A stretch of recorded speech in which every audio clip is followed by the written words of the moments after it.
Hello, in this short video we're going to go over how to create a Teams link within Schoology for use in your COVID-related work folder. To start off, we're going to access our Schoology course. Once Schoology is loaded, we'll navigate to our Courses section.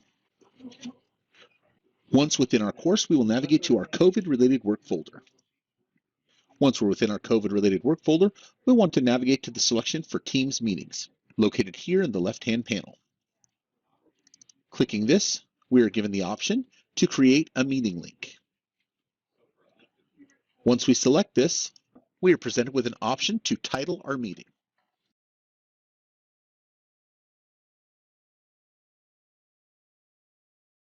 Selecting the title bar, we can enter our title. Once we've entered our title, we'll click Create. At this point, we have now successfully created our Teams meeting. However, we must adjust a few more options to make sure the meeting runs smoothly. The next step will be to select the meeting options located here.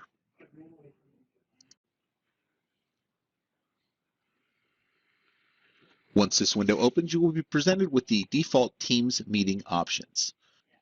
We will need to adjust a few of these options to make sure our meeting runs smoothly. The recommended options are as follows.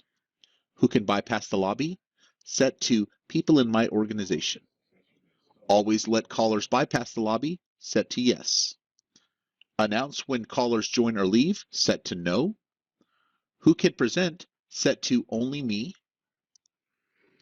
Allow mic for attendees? Set to yes. Allow camera for attendees? Set to yes. Record automatically? Set to no. Allow meeting chat? Set to in meeting only. And allow reactions? Set to yes.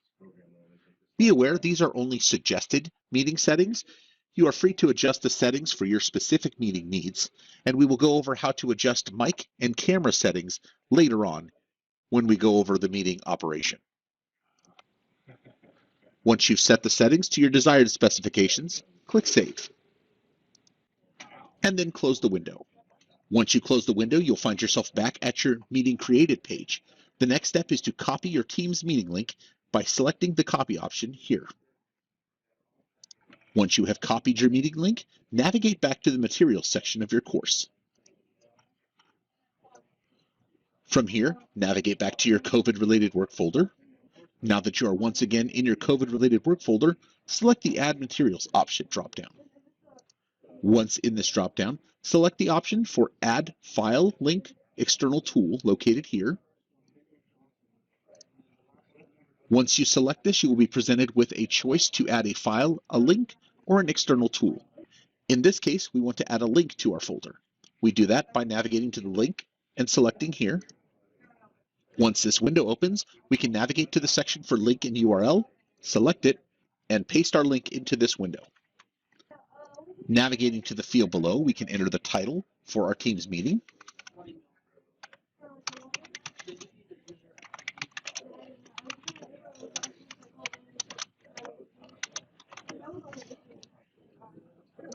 Now that we've pasted our Teams link and given it an appropriate title, we need to make sure to deselect the option to display in Schoology, as this can cause complications when the Teams meeting is selected. Deselect this option here, and then click Add to add the Teams meeting to your COVID-related work folder. Next, we want to go over how to create a Teams meeting link in the event that a substitute is necessary. We will follow many of the same steps, but let's go over the process. Once again, we'll navigate to the Teams meeting section. Once Teams open, we will create a meeting link. The title here will be slightly different as we want to indicate it is for a sub use. We can indicate this by adding sub onto the end of the Teams meeting. Once we've titled our meeting, click Create, and we will once again see our meeting has been created. Once again, we must visit the meeting options page to adjust our meeting settings. For the sub meeting, one setting will need to be different than our standard meeting. That setting will be Who can present. We need to be certain to set the Who can present option to people in my organization and guests. This will allow the sub to present to your Teams meeting. All remaining options can follow the same settings recommended prior. Those options are as follows. Who can bypass the lobby? Set to people in my organization. Always let callers bypass the lobby, set to yes. Announce when callers join or leave, set to no. As stated, people who can present, set to people in my organization and guests. Allow mic for attendees, set to yes. Allow camera for attendees, set to yes. Record automatically, set to no. Allow meeting chat, set to in meeting only. And allow reactions, set to yes. Once you have adjusted these settings, click Save.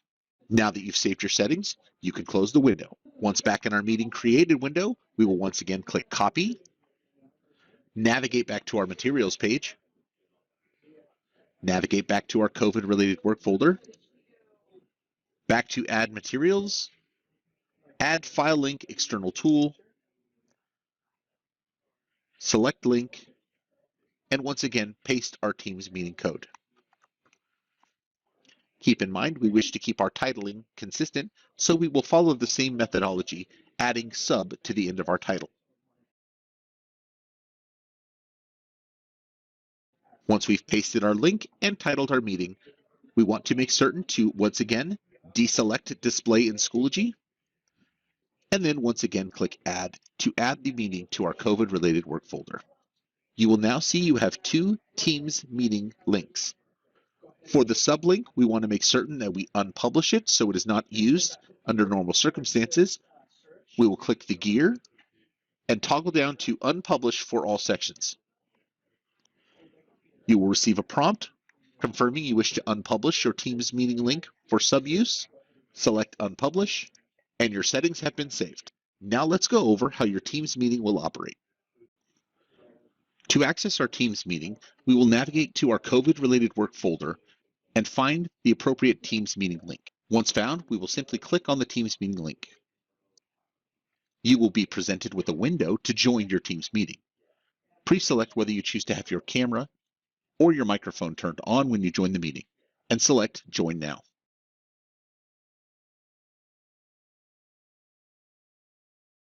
Now that we've opened our Teams meeting, let's take a look at the Teams features available to us. First, let's meet the Teams toolbar. The Teams toolbar is located at the top right corner of your screen. There are several options listed in the Teams toolbar that will allow you to enhance your meeting or change settings depending on your current needs. The first panel to look at is the Participants panel, shown here. When you click the Participants panel, a drop-down will open showing you a list of the participants within your meeting. The next panel to look at is the Meeting Chat window, shown here. Clicking this panel will show you the Teams meeting chat. Using this chat, you can communicate with your students, and they can communicate back. A recommended best practice is to initiate a chat session at the beginning of every live interaction session, simply by greeting your students and indicating the date. This will guarantee that the chat session exists and allows you to use it in future meetings. The next panel to look at is the Reactions panel. The Reactions panel is a sub-panel that interacts with the chat menu. In this panel, you can see you have options for liking, hearting, applause, laughter, and more importantly, a raised hand. Using this functionality, students can use the raise hand option to indicate they have a question. When a student raises their hand, you will see a yellow ring around their icon in the Teams panel, and a hand raised icon in their panel as well.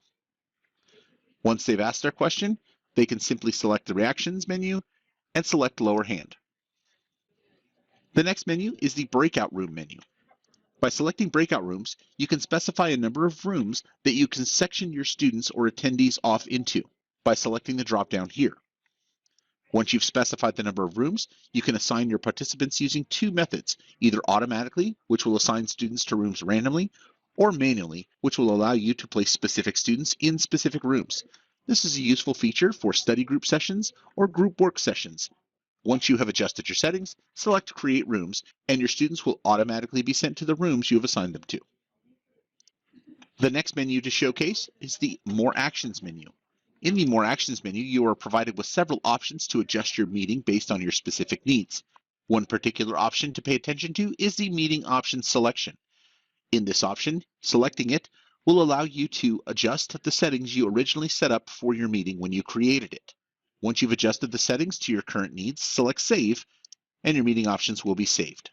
The next two settings relate to your camera and microphone settings and are indicated here. Toggling these will turn on your camera and microphone so that you may use them when conducting your meeting. The next menu option available is the Share Content menu.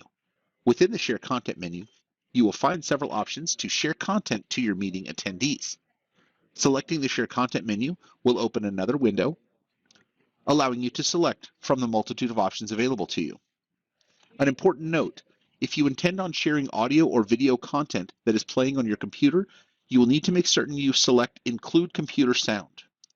Failing to select this feature will result in your attendees not being able to hear the audio content from your computer. Within the Share Content menu, we have options for Presenter Mode. Presenter Mode allows you to share your content in several ways. You can select Share Content Only, Standout, which will place your camera feed in front of your content, Side by Side, which will place your camera feed next to your content, and Reporter, which will place your content feed behind you. Below Presenter Mode, you have several options for screen presentation. You will see a representative screen for every screen present in your system. Simply select the screen you wish to share out to your attendees and click on it. Below screen, you will have the window option.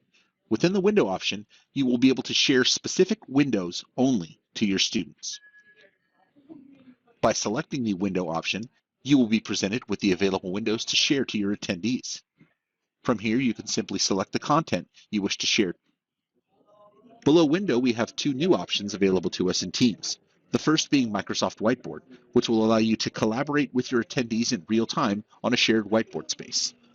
Further below that, you will see an option for PowerPoint Live. PowerPoint Live will allow you to host a PowerPoint presentation within your Teams meeting. You can control the PowerPoint presentation from within Teams, access enhanced features such as highlight and laser point. It also prevents the need to open a specific PowerPoint window, as you can control the presentation from within your Teams window. Once again, pay special attention to the Include Computer Sound feature should you intend to share any audio or video content to your meeting attendees. Once again, make special note of your Teams meeting microphone and camera settings. Also make certain that before you conclude your meeting, you have initiated the chat session as previously recommended, as this chat session will be necessary later on. Now that we have concluded our Teams meeting, we can take advantage of a new feature in Teams called the Attendance Report. First, we have to end our meeting. Navigate to the Leave section, select the drop-down, and make certain to select End Meeting. You will receive a notification that you will be ending the meeting for everyone. Click End. Shortly after you end your Teams meeting, you will be able to come back to your Teams application and locate the chat for your Teams meeting. Clicking on the chat, you will notice an indication that an attendance report is awaiting download. Navigate to the report and click on it. You will receive a notification that a file is being downloaded to your computer. Once that download has completed, you can navigate to the Files section within Teams, navigate to the Downloads section within Teams, and locate the most recently downloaded meeting attendance report. Clicking on this report will trigger a box to open the file. Click OK on this box, and your attendance report will be opened within Excel. This attendance report contains useful information that may assist you with keeping track of attendance for your Teams meetings. In order to manage the content of the report more easily, it is recommended to navigate to the top corner box of the Excel spreadsheet here and click it. Once the spreadsheet has been highlighted, navigate to the cell line between columns A and B and double-click. The spreadsheet will then resize so that all data is visible. Within this spreadsheet, you can see the name of the attendees, the time they joined the meeting, the time they left the meeting, how long they stayed in the meeting, and their pertinent district email. Once again, this report can be used to help maintain records of attendance in your Teams meetings. Thank you for watching this video on how to use Teams in the new STIS environment.